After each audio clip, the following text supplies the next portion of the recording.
আল্লাহ বলে, বন্ধু আপনি এবার বলে দেন, জান্নাতের কথা শুননা যদি আমার কোনো বান্দা মনে মনে ভাবে যে আল্লাহ কথা তো ভালো, জান্নাতে তো যাওয়া দরকার, যাইতে তো মন চায়, তা আমি যে পরিমাণ গুনাহ করছি হুজুর, যে পরিমাণ নাফরমানি করছি, আমি কেমনে যাবো?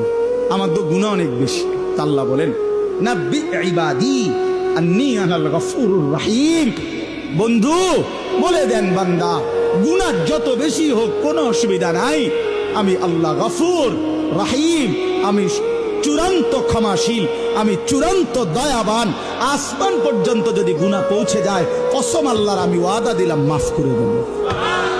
শুধু গুনাহ ছেড়ে দাও, আমার কাছে ফিরে আসো, চোখের পানি ফেলে মাফ চাও, আর করবা না, ওয়াদা দাও আমি 90 বছরের গুনাহ একসাথে মাফ করে দেব। মাফ করে দেব। তোমার জন্যই তো বানাইছিলাম জান্নাত বান্দা, আমি রাইখা দিয়ে লাভ কি?